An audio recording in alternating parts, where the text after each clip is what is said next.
Let's keep going with our look at some of the basics, the important basics of Scala, and this time let's turn to string interpolation. String interpolation is a facility new in Scala that allows programmers to embed references to string variables inside string literals. This sounds more complicated than it is, so let's plunge straight into a simple example. Here we have two simple string values, name with the value Vithal and greeting with the value hello. We can create a new complex string using string interpolation by prefacing our complicated string with the character S. Within the body of our string, we can reference or we can embed references to our two values using the dollar symbol, dollar greeting and dollar name. When Scala finds such a reference embedded inside a string literal, it will substitute the values of the corresponding variables. And that's why the result of this is the string hello Vithal, I hope you're having a great day. String interpolation can also do slightly cooler things than that. One can embed simple formulae. For instance, by using the dollar sign followed by curly braces followed by an expression greeting multiplied by 2, we prompt Scala to substitute the value of the variable greeting not once but twice. String interpolation is extremely useful and we'll be using it ubiquitously in this course.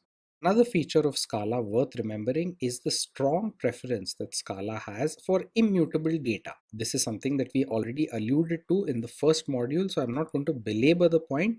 Let's plunge directly into a simple demo. Immutable data items are declared using val, mutable data items are declared using var. Here we create an immutable data item called pi. We then go ahead and attempt to reassign or change that value to be just 3.14.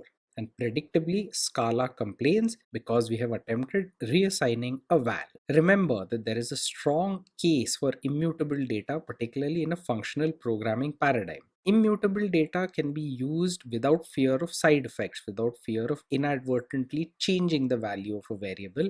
Immutable data leads to code that is inherently thread safe, and code that is inherently thread safe is inherently easy to distribute.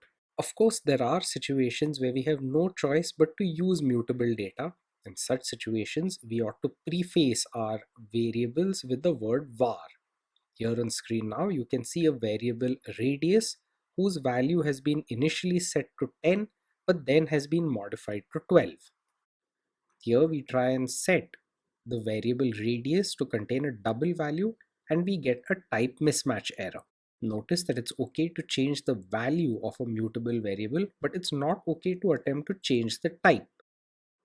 Okay, let's now move on. Let's talk about one last basic aspect of Scala that's important for the rest of the course. Let's carry out a short demo which demonstrates that the last expression in a block constitutes its return value. Remember that an expression block is simply a bunch of statements or expressions enclosed between a pair of curly braces that return a value.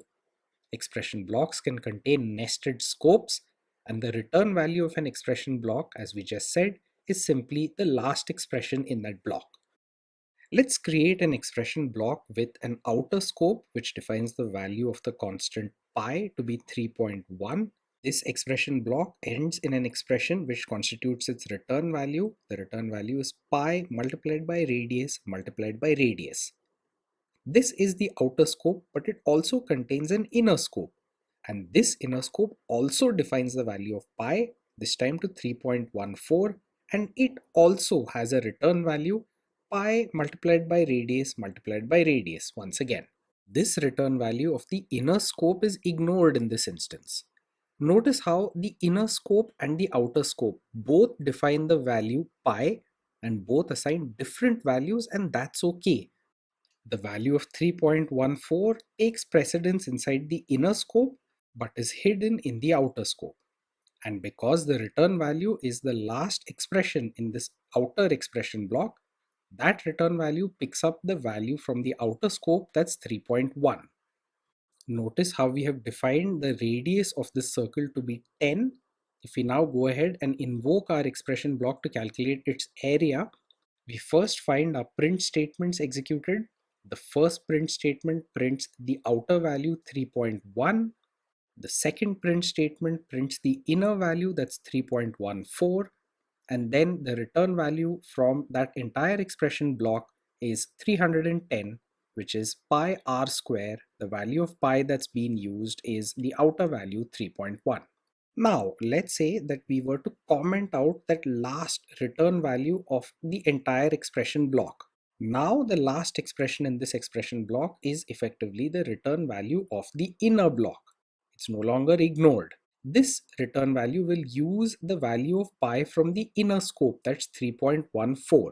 And that's why in this instance, the area of our circle will be computed as 314. That is pi r square, where r is 10 and pi is now 3.14.